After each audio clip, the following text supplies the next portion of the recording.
We are back in the kitchen and today we're going to be making a chicken veg soup. Super delicious, high in protein, 250 calories with 33 grams of protein. To begin with, we've got 150 grams of roasted chicken, just shredded up. We've got an assortment of different root vegetables, so we've got some carrot, turnip and swede. We've got some onion to get it all started. We've got some canned tomatoes. And finally, we've got our chicken stock, which makes up the base of our recipe. Let's get into it. So to begin with, just quickly grab some cooking spray, oil the bottom, and from there, we're going to quickly fry off our onions. Make sure with your onions, you just keep them moving nice and quickly. We only need to quickly fry these off.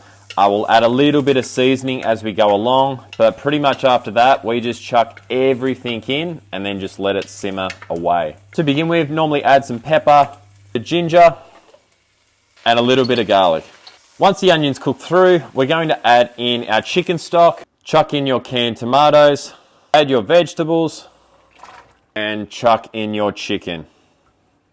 One little cheeky trick is I always chuck some chili in my recipes. Gives us that nice bit of bite and a little bit of heat to each dish. So just a little bit of chili if you can handle it. From there, chuck on the lid and turn it down to a moderate heat. Give it at least 40 minutes to an hour, just sitting there simmering so all the vegetables cook and we get a really nice flavor. And there you have it. After you've waited your 40 to an hour, all the veggies will be cooked. There'll be a really nice flavor to the soup. And all you need to do is divvy it up into 3 even servings. Absolutely delicious. Such a good winter recipe with 250 calories, 32 grams of protein. Not a bad snack or a light dinner or lunch option. Be sure to give it a go.